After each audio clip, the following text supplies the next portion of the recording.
Assalamualaikum warahmatullahi wabarakatuh. Selamat pagi menjelang siang, kawan-kawan peternak nila. Akhir-akhir ini cuacanya kurang mendukung. Hujan panas, hujan panas, hujan panas, hujan panas, sehingga membuat ikan kurang sehat. Apalagi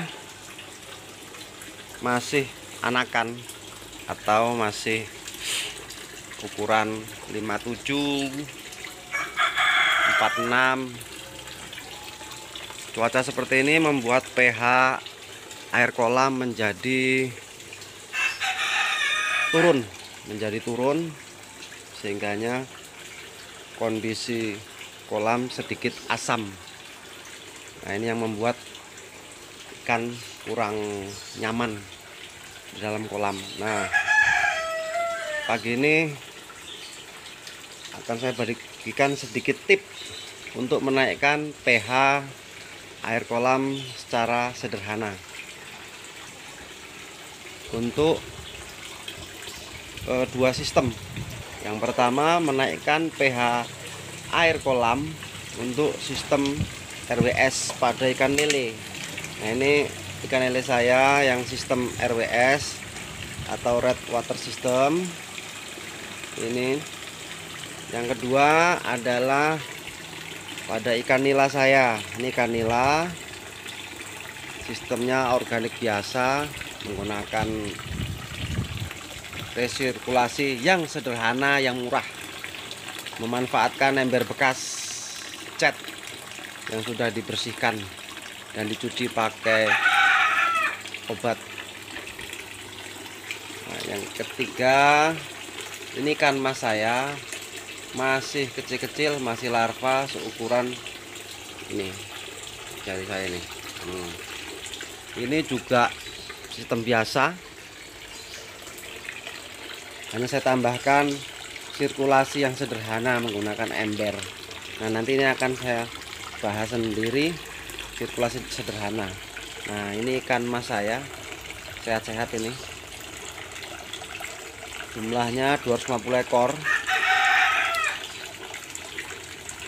7 hari setelah tebar, kematian 0. Kalau kita mempersiapkan kolam secara baik, menggunakan bahan-bahan yang baik, insya Allah apapun cuacanya ikan kita tetap sehat. Kalau untuk persiapan kolam ada di video saya yang lain, cara persiapan kolam terpal. Nah, kembali lagi tadi untuk menaikkan pH air kolam pada kondisi seperti ini, kondisi hujan, habis hujan sebentar panas, habis panas hujan lagi, membuat ikan tidak sehat. Ikan saya ada yang satu kolam sebelah sana, itu kolam karantina, ikannya lele ukuran 057 pada keriting. Alhamdulillah itu penyembuhan, tinggal penyembuhan dikit aja. Nah, kembali lagi, apa sih yang harus dipersiapkan untuk menaikkan pH air secara sederhana?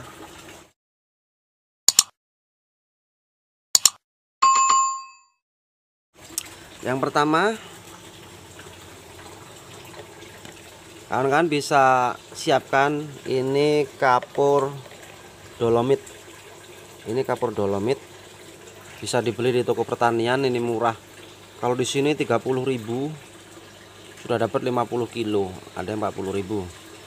Ukurannya 50 gram per meter kubik.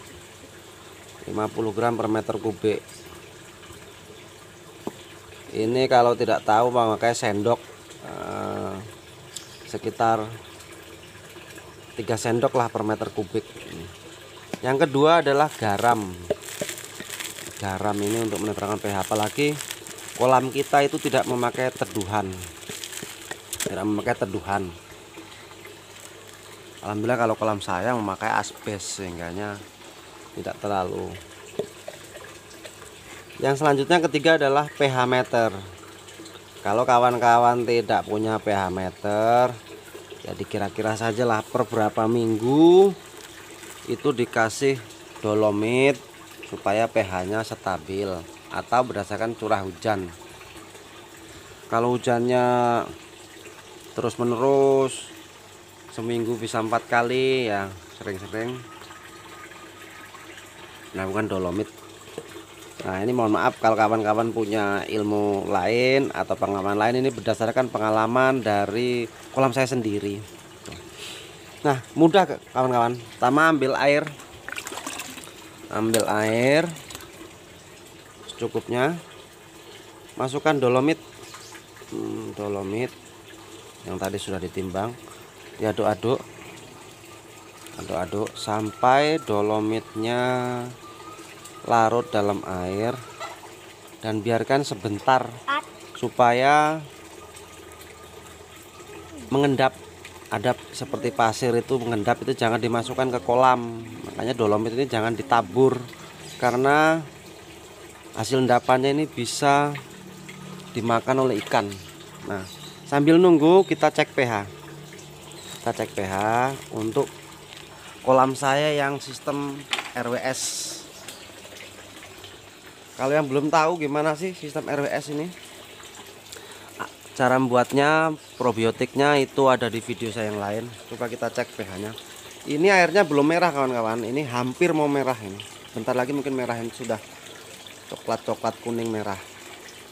Mari kita cek. Sebenarnya pH ini murah ini. pH meter ini plus TDS di online tuh hanya nggak sampai 50.000. Kita cek pH-nya.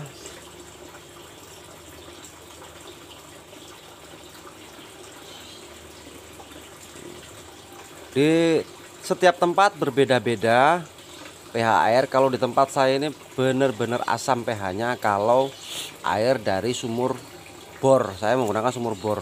Keluar dari sumur bor itu sekitar 4, sampai 5, tidak sampai 6. Nah, kawan-kawan bisa lihat pH-nya 6,3. Sebenarnya kalau lele ini 6 sampai 8. 6,3. Tapi ingin saya itu mendekati 7 lah, 6,8. Nah, ini 6,3 ya.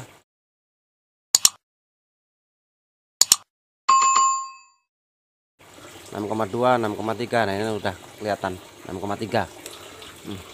Saya ingin menaikkan sedikit aja sampai dengan 0,8. Nah, taburkan. Ini lele saya tebar padat, jadi kelihatannya seperti lele yang sakit itu di atas terus itu. Padahal ini karena tempatnya udah nggak ada lagi mungkin di dalam, ini terlalu padat ini.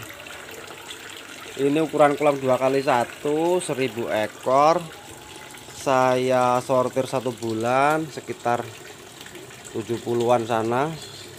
Di kolam yang kecil itu bekas tandon air. Nah sisanya di sini. Ini benar-benar padat. Alhamdulillah sehat-sehat mau pakai RWS. Nah kembali lagi, kapur dolomit yang sudah agak mengendap kita taburkan saja. Taburkan merata ke kolam. Nah kolam, endapannya jangan ya kawan-kawan, endapannya jangan dimasukkan. Nah bisa dilihat tuh ada endapannya sedikit lagi nih. Nah udah, endapannya jangan ditabur, nanti dimakan lele. Yang selanjutnya adalah garam. Garam saya hanya tabur 100 gram. Garam 100 gram. Ini garam losok saya kebetulan habis, ini pakai garam dapur sedikit aja. Kalau pada saat persiapan kolam yang ada di video saya itu garamnya banyak. Nah udah, garam. Nah itu kita lihat nanti sore atau besok pagi sudah kelihatan pH itu akan berubah naik. Ini saya buat video kondisinya mendung panas. Nah itu yang berbahaya, apalagi masih anakan seperti ini nih. Ini 2x3 saya isi 7.000. Nanti saya sortir juga, langsung terkena kumis keriting. Nah, ini masa penyembuhan. Nah untuk yang di kolam ini ikan mas saya yang pakai resirkulasi sederhana. Nah, ini sama dengan tadi caranya itu. Tambahkan dolomit dan garam itu bila sekiranya diperlukan. Ini tadi pagi sudah saya tabur garam sama dolomit sedikit, makanya ngumpul sehat. Nah, itu aja kawan-kawan yang bisa saya bagi. Semoga ikan kita semua sehat-sehat dalam kondisi cuaca seperti ini. Makanya jika punya ikan kolam di rumah, itu sediakan selalu obat-obatan di stok di rumah agar sewaktu-waktu dibutuhkan itu kita ada. Nah, sampai di sini. Selamat pagi. Wassalamualaikum warahmatullahi wabarakatuh. Salam sukses buat peternak semua.